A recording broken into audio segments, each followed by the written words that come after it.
жаратылыш ойгонуп, чөптөр өсүп, айлана чөйрө гүлдөй баштады. Дал ушул мезгилде апрелдин аягында жана майдын башында эс алуучулар тоо токойго чыккандардын саны арбын болот. А бирок сиз билесизби, кышкы уйкудан жаңы эле ойгонгон кенелер ушул мезгилде эң эле кооптуу болот.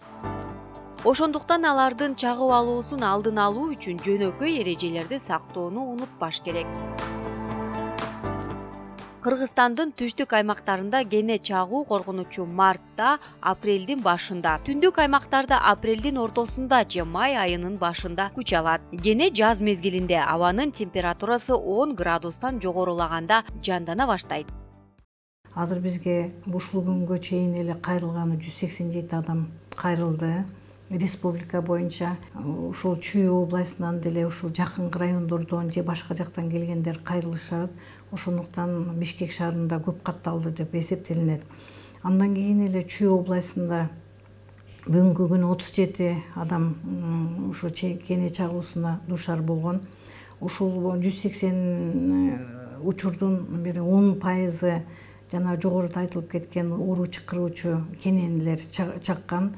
Эң башкы эреже тоо токойго келгенде туура кийимди тандоо зарыл, алар түстүү болуш керек. Анан дагы кол менен беттен башка жер ачык болбошу керек. Байпакка бага электи киргизебиз. Колдорубуз менен мойнубузду жабабыз. Чачыбызды жыйнап туруп, баш кийим кийип алуу зарыл. Мурун бир мүнөздүү гана определенный бир участоктарда болсо, азыр болсо аябай эле кеңейип кетти. Кененин Кыргызстанда 8 түрү бар. Анын баардыгы эле вирустук энцефалитти чакыра бербейт. Анын ичинен таежный, башкача айтканда иксодой клещ деп коебуз, кененин түрү. Ошол гана ооруну чакырат. Кене өзү кичинекей болгону менен канга тойгондо 25 эсе өзүнүн көлөмүн чоңойтот. Ошондуктан чоң калы окшой эле көрүнүп калат да. Адам билет да кайсы жеринде калы бар, кайсы жерде калы жок экенин муну мындай байкаса болот. Ошондуктан ошол учурда да кенени биз талаага таштап келбешибиз керек. Мындан сырткары кенеге каршы чыгарылган аэрозоль чачкычтарын ала жүрүүнү дагы сунуш кылабыз. Акыркы жылдар 5 жылда катталып калды. Североазиатский клещевой цепной тиф деп ошол берки вирустук оорулардан да башкача түрү чыкты да.